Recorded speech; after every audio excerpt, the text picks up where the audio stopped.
कहते हैं women's day जो 8 मार्च है, नारी शक्ति पर कुछ कहें। नारी का क्या अस्तित्व है? क्या वह कभी मोक्ष तक जा सकती है? नारी से ज्यादा बेहतर कुछ भी इस धरती पर, इस ब्रह्मांड में नहीं है। आप पूछते हैं नारी का क्या अस्तित्व है?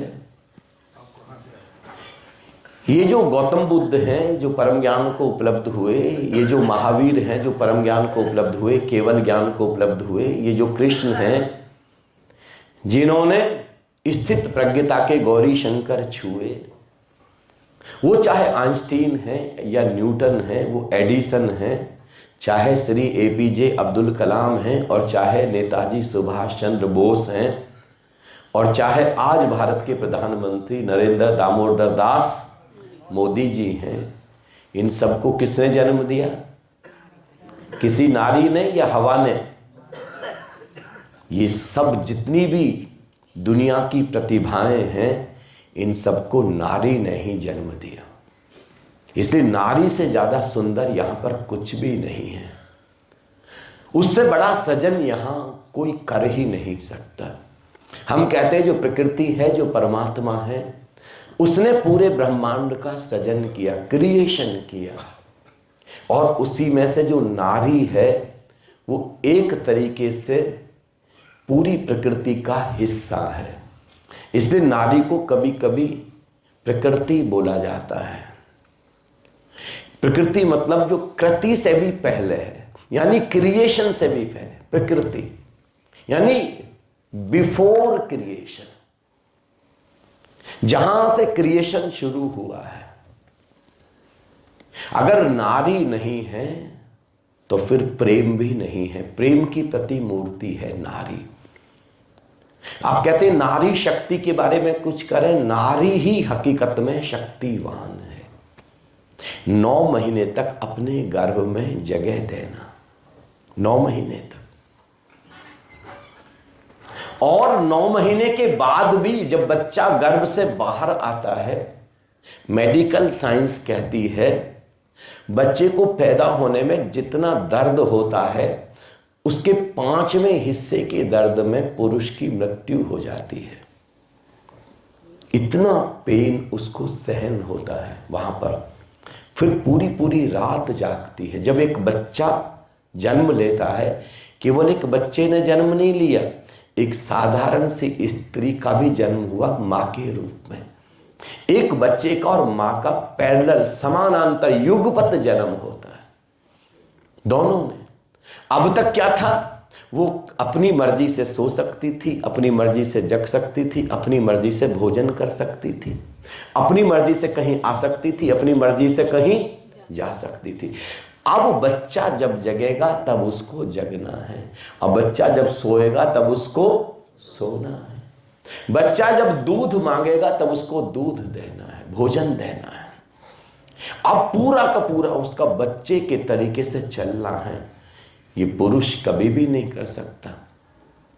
एक रेलवे के प्रतीक्षालय में एक पुरुष के हाथ में एक बच्चा था, और बच्चा जोर जोर से रो रहा था। बच्चे की मां कहीं चली गई थी, बच्चा बहुत जोर जोर से रोने लगा, तो पिता उसको सांत्वना दे रहा है कि राम प्रसाद बस थोड़ा सा धैर्य और, थोड़ा सा धैर्य और, थोड़ी देर बस शांत बना रहे राम प्रसाद, थोड़ी देर की तसल्ली रख ले, थोड़ी देर शांत बना रहे, थोड़ी देर शांत बना रहे, बस थोड़ी देर की बात है राम प्रसाद, इतना तो पेशेंस कम से कम रख ले, इतना तो पेशेंस रख ले। ये आधा घंटे में बेचारा इतना ज्यादा करता रहा। जब उसकी पत्नी आई, पत्नी ने बच्चे को लिया, और बाकी जो महिलाएं बैठी वो कहने लगी तुम्हारे पति तो बहुत अच्छे हैं। बोले क्या हुआ? बोले बार बार कह रहे थे राम प्रसाद थोड़ा चुप रह जा, थोड़ा चुप रह जा, थोड़ा धैर्य, थोड़ा पेशेंस। बोले तुम्हारे बच्चे को कंसोल कर रहे थे। बोले कि राम प्रसाद तो मेरे बच्चे का नाम ही नहीं है, तो मेरे पति का नाम है।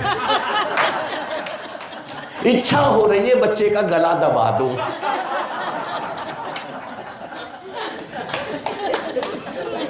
खुद को ही कंसोल कर रहे हैं, मैं थोड़ी देर की बात है, मम्मी आती होगी, मम्मी बस थोड़ा सा धैर्य और थोड़ा सा धैर्य।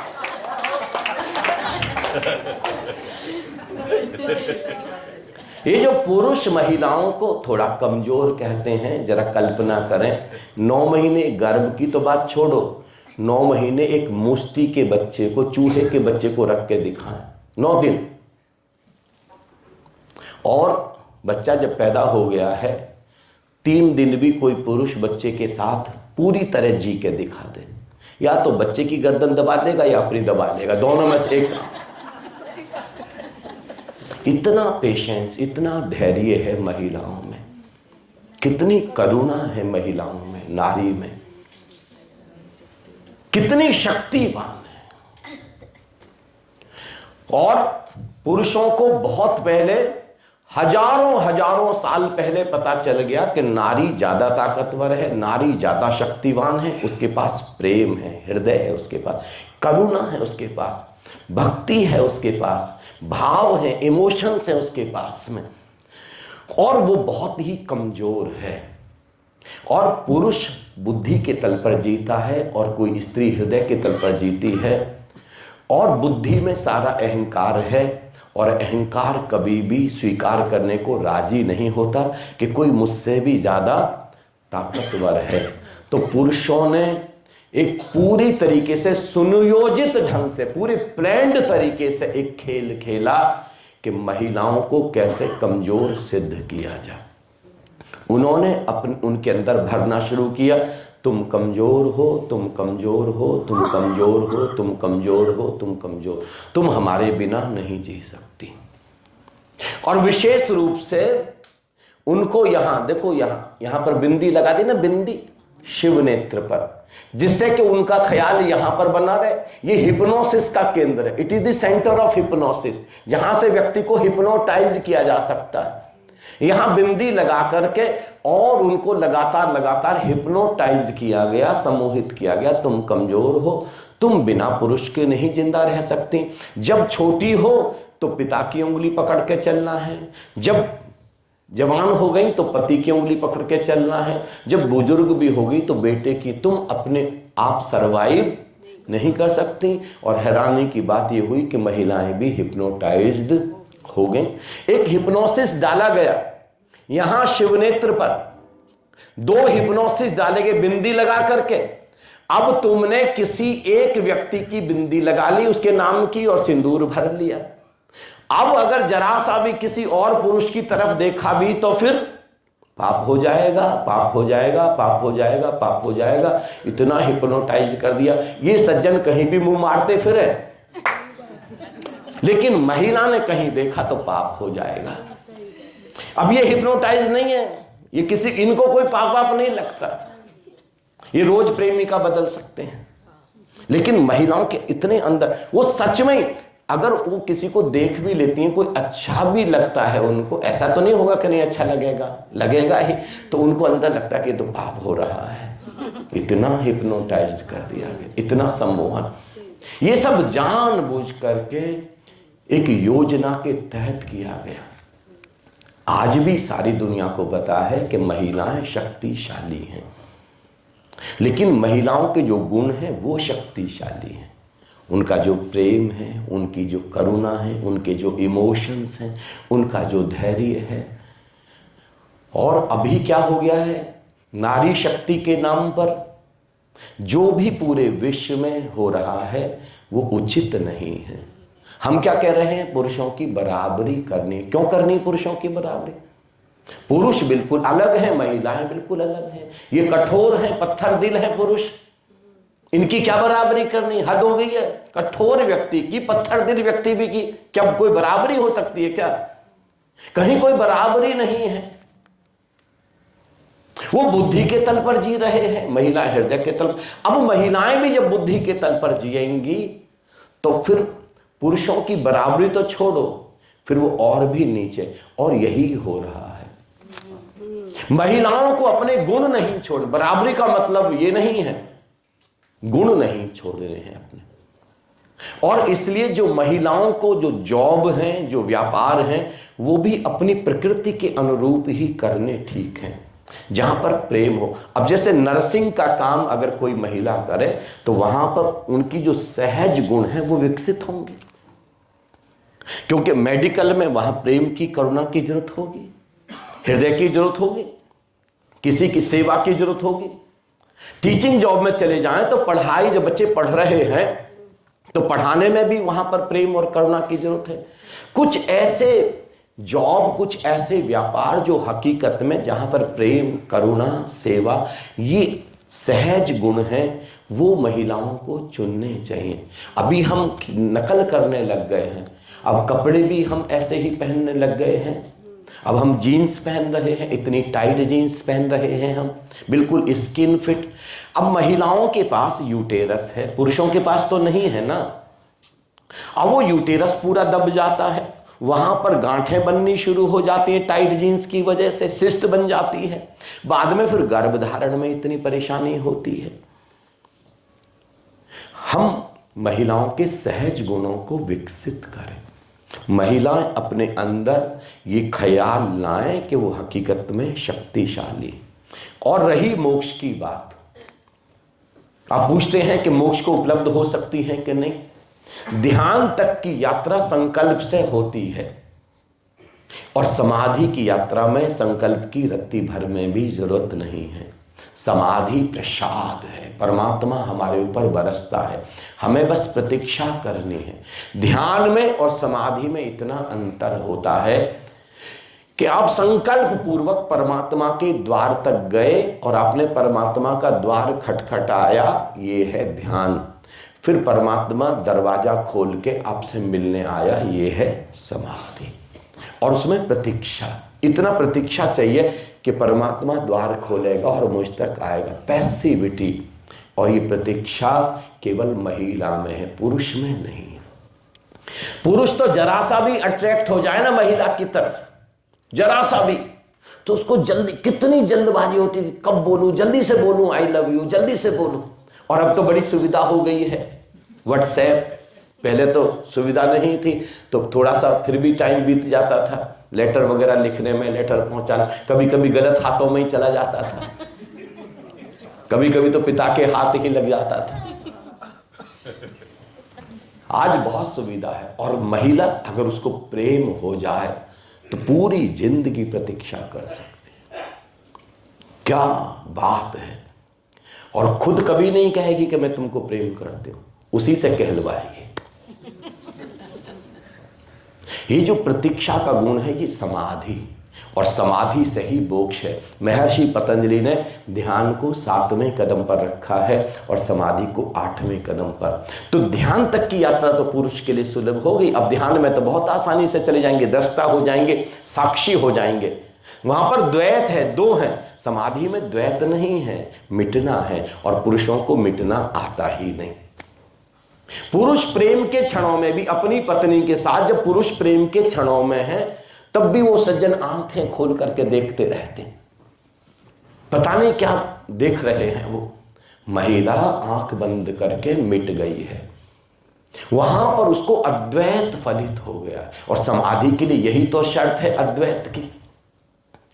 पुरुष द्वंद्व में ही जीता रहता, द्वैत में ही जीता रहता, और महिला, अब छोटे बच्चे को देखो, जब बच्चे को भी गोद में लेती है ना माँ, तो मिट जाती है बच्चे और उसके बीच का, जो बीच का फासला है वो गिर जाता।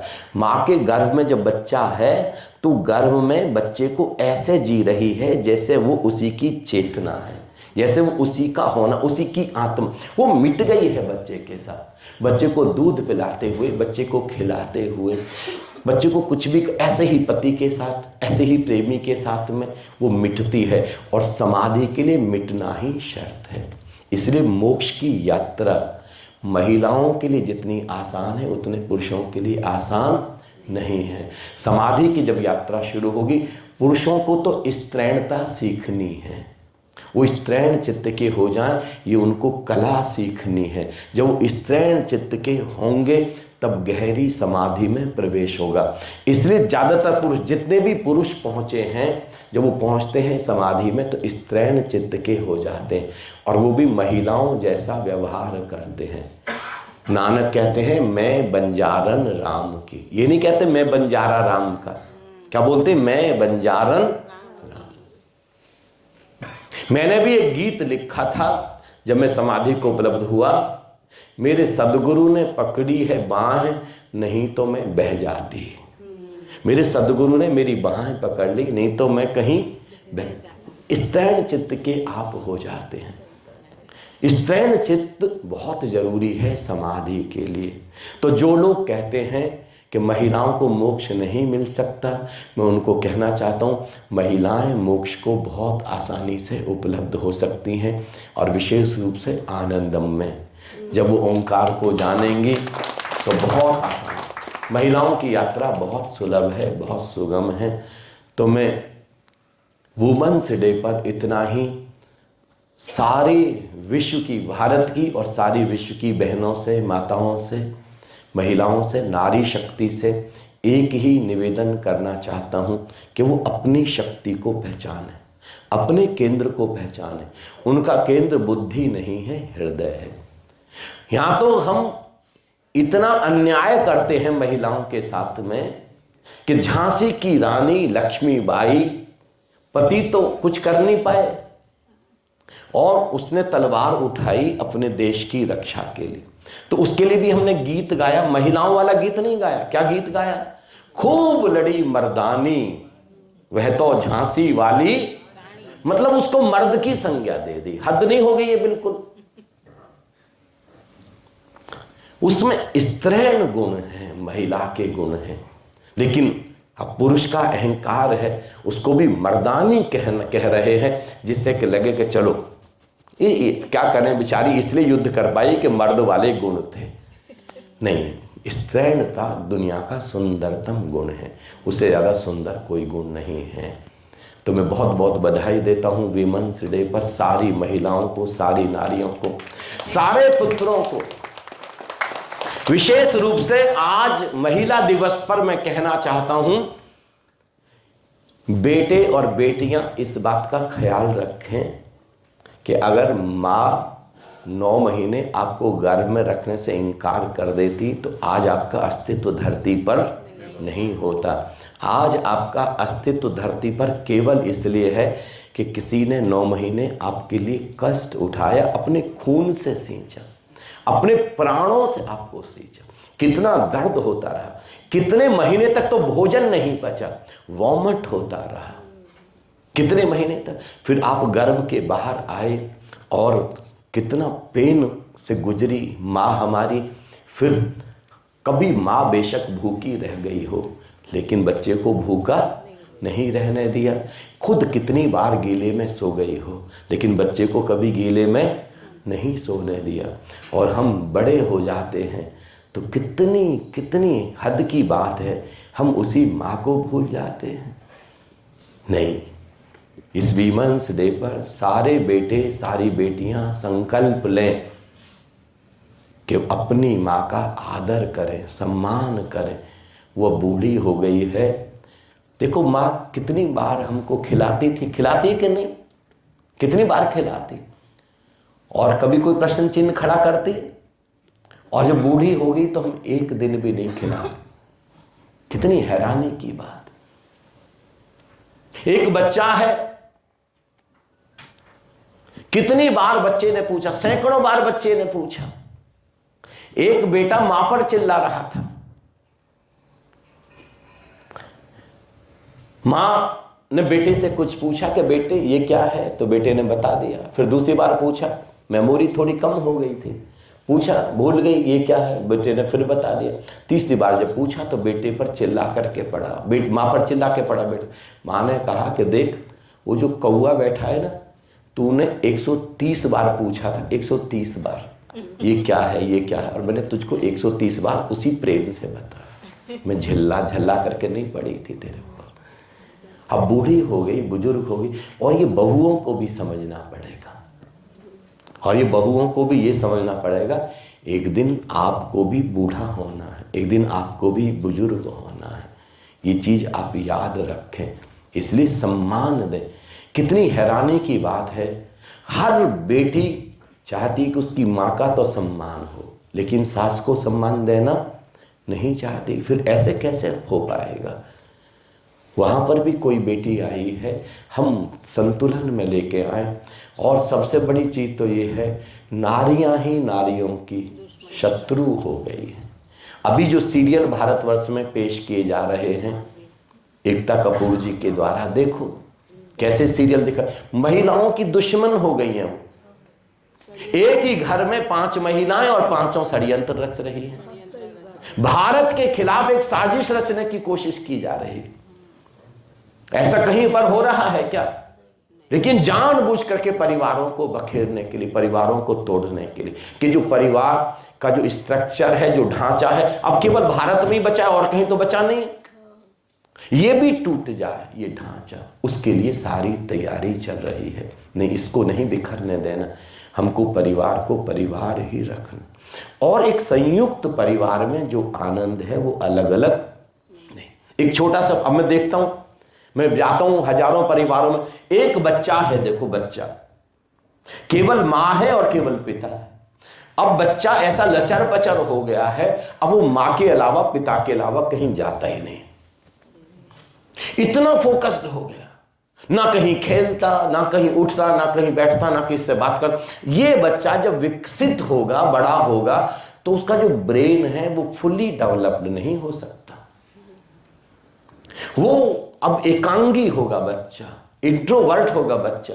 एक बच्चा है जो दादी के साथ, दादा के साथ, ताऊ के साथ, चाचा के साथ, बुआ के साथ, पूरा भरा परिवार है, सबके साथ खेल रहा। पहली बात तो बच्चा कब पल गया यही नहीं पता चला,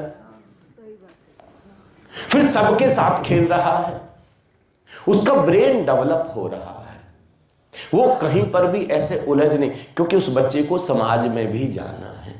ये सब हम ख्याल रखें इस वुमेन्स डे पर, और हम वुमेन्स डे को बहुत अच्छे से सेलिब्रेट करें। सभी नारियों को बहुत नमन है, बहुत वंदन है, सब मातृशक्ति को, नारी शक्ति को बहुत ही वंदन है।